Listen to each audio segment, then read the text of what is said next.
Hola, buenas tardes, gracias por el espacio.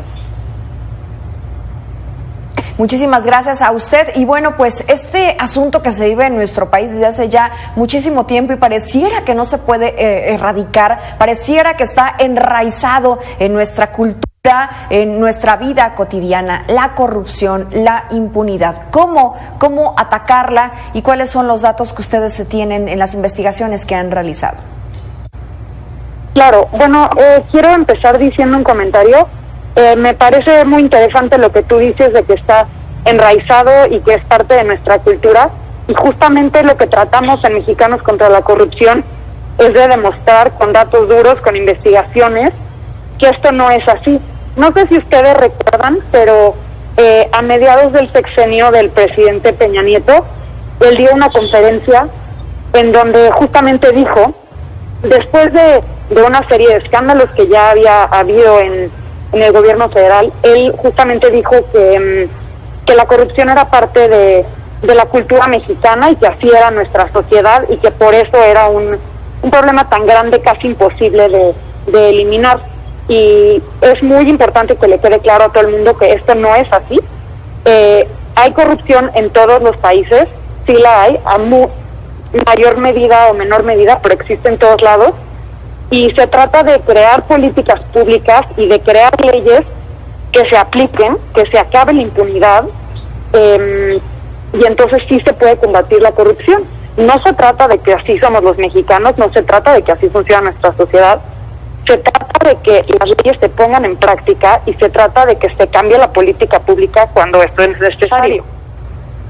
Claro. Leonor, pero a ver, entonces esta premisa que promete la Cuarta Transformación sobre acabar con la corrupción, limpiar las escaleras de arriba para abajo, pareciera ser entonces una vía, una posibilidad respecto a esto que nos estás contando. Sin embargo, vemos que el papel de la Secretaría de la Función Pública, por ejemplo, no termina de cuajar, pese a que se han modificado las leyes en los últimos 2 años para intentar frenar estos actos de corrupción, estos actos de extorsión en algunos casos, pero simplemente no vemos avances considerables. Claro, mira, quisiera retomar un dato que nosotros publicamos en junio de este año. En Mexicanos contra la Corrupción y la Impunidad tenemos una encuesta representativa a nivel nacional en donde vemos percepción de corrupción. Y una de las preguntas que hacemos es, ¿qué tan frecuente crees que es la corrupción en el país? En el 2019, que fue el primer año en el que levantamos esta encuesta, el 85% de los encuestados dijeron que la corrupción era muy frecuente en el país. Y este año, en el 2020, la respuesta fue de 90%. 90% de los mexicanos cree en 2020 que la corrupción es muy frecuente en el país. ¿Qué quiere decir esto? Que es cierto que la Cuarta Transformación llegó al poder con una bandera anticorrupción, con una plataforma anticorrupción, con una función pública que dijo iba a hacer muchos cambios, con una serie de cuestiones, pero a la ciudadanía pues esto no la ha convencido, y 2, definitivamente no han visto los cambios. Entonces tú me preguntas, ¿qué falta hacer? ¿Qué se debería hacer? La primera cosa que yo creo que es la más importante es la impunidad. Antes de querer cambiar las reglas y de querer hacer nuevas leyes, se tienen que usar las leyes que ya tenemos y se tienen que, digamos, aplicar los castigos y aplicar las sanciones cuando las cosas ocurren, ¿no? El problema que tan grande que tenemos en nuestro país de impunidad en muchísimos delitos también pasa en la corrupción. Entonces, de nada nos sirve una función pública que habla de sanciones administrativas a funcionarios públicos que cometen actos de corrupción si cuando hay escándalos no se aplican estas sanciones, ¿cierto? Entonces, lo que tenemos, diría yo, antes de tener grandes cambios, yo pondría todo el esfuerzo y todo el interés en que se apliquen las leyes que ya existen. Actualmente, como ustedes saben, todos los estados, por ley, tienen fiscalías especializadas anticorrupción. También hay una fiscal anticorrupción a nivel federal. ¿Qué están haciendo estas fiscalías?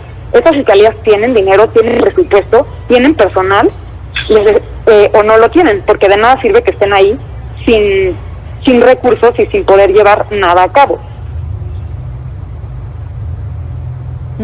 Leonor, justamente esto último que tú mencionas, hace algunos días el presidente de la República hacía mención de que las fiscalías anticorrupción, pues básicamente no estaban funcionando para lo que fueron creadas, pero ¿tú qué opinas? ¿Le hace falta más dientes a estas fiscalías especializadas en combatir a la corrupción? ¿Hace falta mucho mayor control, mucho mayor supervisión o qué tendría que procederse? Mira, cada estado implementaron una fiscalía diferente dependiendo de cómo hicieron los cambios a su constitución. Es muy difícil hablar en general porque incluso los procesos para nombrar el fiscal son diferentes en todos los estados.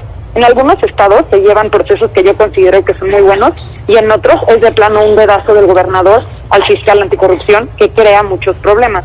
Lo que sí creo en general es que estas fiscalías que son nuevas tienen pocos recursos y mucho que probar. O sea, tienen casos que involucran a personajes de muy alto nivel, a empresas gigantescas que mueven del orden de los millones de dólares y tienen poquísimos recursos y poquísimo tiempo. Entonces tampoco se les puede pedir que se nombra un fiscal y que resuelvan todos los problemas. Esa es una cosa. Se necesitan recursos y se necesita tiempo. Uno. Pero dos, también creo que no porque existan, no porque una persona tiene el cargo de fiscal anticorrupción, significa que va a hacer bien su trabajo. Hay fiscalías que sí creo que no están bien constituidas, que son personas que o que no tienen la experiencia o que fueron nombradas por el mismo gobernador y esto pues crea muchos conflictos de interés. Pero yo creo que es muy fácil descalificar y decir esas fiscalías no funcionan. Recordemos que las fiscalías emanan del Sistema Nacional Anticorrupción y de todos los cambios que se hicieron a la Constitución y a las leyes en el 2015, ¿no? Este es un sistema heredado del régimen pasado, que es para la nueva administración es muy fácil tachar como que no funciona y tirarlo a la basura, porque es un sistema heredado y nuevo. Sin embargo, yo creo que hay muchas cosas que mejorar, hay muchas cosas que no están funcionando, pero que no se debe descartar, sino tratar de arreglar lo que no sirve y sobre todo dar recursos y dar autonomía a las fiscalías. Ese es un último tema que creo que es muy importante. La razón por la que pasamos a una fiscalía general y no tenemos una procuraduría y la razón por la que ahora tenemos fiscales en los estados es para separar y que haya autonomía y que entonces no haya conflicto de intereses. Pero si esto solo existe en la palabra y no en la práctica, no va a haber un cambio real. Leonor, ahorita que mencionas esto que te preguntaba Mitzi sobre el papel de las fiscalías especializadas, tú apuntabas que hay ejemplos que son dignos de reconocerse y otros que no tanto. ¿Cuáles son estos ejemplos en donde vemos que hay un claro conflicto de intereses y cómo podemos darnos cuenta que una fiscalía no está funcionando? Como ciudadano, ¿cómo puedes palpar que estas fiscalías simplemente no dan una? Claro, yo lo primero que les recomendaría, nosotros en nuestra página de Mexicanos contra la Corrupción y la Impunidad tenemos un estudio de cómo se establecen las leyes y de cómo se nombraron a los fiscales. Ojo, no somos la única organización que se dedica a esto. El IMCO también tiene un semáforo y hay organizaciones locales y CPCs locales que también hacen estas mediciones. Lo que quiero decir es que existen documentos en el internet, documentos que son públicos, que se dedican a evaluar a los fiscales y evaluar cómo se construyeron estas fiscalías y qué se debe cambiar. No creo que sirva como señalar con el dedo a un fiscal y decir él lo está haciendo bien, él lo está haciendo mal.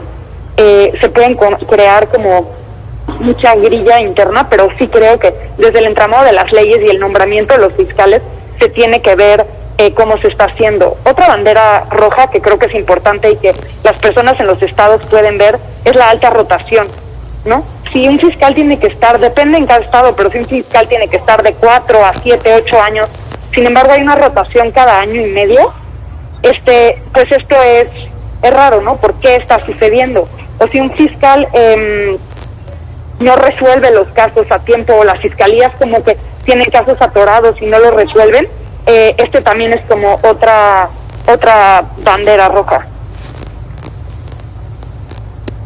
Esto justamente que señalas, Leonor, bueno, pudiéramos pensar que la denuncia pudiera ser también la vía para disminuir estos casos de corrupción, que la gente no se quede con esta situación, que la gente no practique este tipo de situaciones, por ejemplo, de los sobornos para avanzar en algún tema o librarme de algún asunto. Pero, ¿qué tanto es viable esta situación? Claro, aquí creo que tocas un punto que es clave en cualquier estrategia de combate a la corrupción, que es la participación de todos.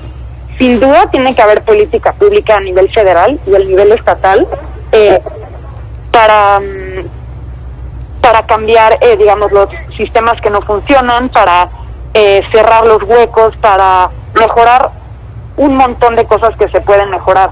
Pero los ciudadanos también tienen que participar, porque los ciudadanos también son parte del sistema, como lo son las empresas y el sector privado. Pero lo que yo estaba mencionando anteriormente de la impunidad, para saber el grado de impunidad que hay, nosotros necesitamos saber cuántas veces se comete un acto, ¿no? Un delito. Y si la gente ni siquiera reporta, que es lo que pasa muchas veces en los actos de corrupción, tenemos una cifra negra altísima en el que tenemos estimaciones de cuántas veces pasa algo, pero en realidad no sabemos. Entonces, la primera parte que, digamos, se necesita hacer es medir el tamaño del problema, y esa medición no se va a poder hacer si no se levantan las denuncias. Yo entiendo, porque lo he vivido a nivel personal y porque se entiende que la frustración de llevar a cabo una denuncia y cómo es muy tardado y una serie de cosas, si ya se sabe que no va a llevar a nada, pues no se quiere hacer. Pero sí es muy necesario que la ciudadanía también se involucre y haga lo que está de su parte. Leonor, ahorita que tocas este punto, me parece que nos lleva al inicio de esta conversación, en donde hablabas de que no está enraizado, no es cultural, pero los ciudadanos quizá estamos en esta corresponsabilidad de acabar con las extorsiones, con la corrupción a través de la denuncia. Pero ¿qué papel juega también el sector privado? ¿Qué papel juegan las instituciones? Sí, el gobierno es una parte central para resolver los casos de corrupción y no dejarlos en la impunidad, pero ¿qué otro papel juegan quienes estamos alrededor de este mismo sistema?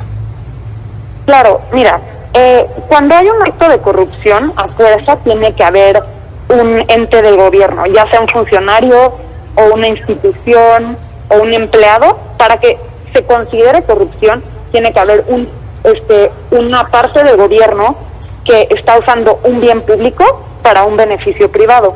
Pero la contraparte siempre es o un particular o una empresa o el sector privado. Entonces, aunque sí se necesitan hacer cambios estructurales y aunque sí se necesita política pública de parte del gobierno, que ahorita no está existiendo, sobre todo el sector privado, dada la injerencia que tiene económicamente, sí hay un montón de cosas que pueden hacer. Empezando por tener una conversación al respecto, por hablar, por decir, bueno, esto es lo que a mí no me parece, esto es lo que está afectando dentro de mi empresa, la extorsión, el soborno, el fraude, el lavado de dinero, y esto es lo que yo estoy haciendo, transparentar, cumplir con sus obligaciones, y pues justo tomar esa bandera, porque es muy fácil culpar al gobierno de todo, pero siempre hay una contraparte en el sector privado o en un individuo, y esas personas sí pueden tener otras actitudes. Uh-huh.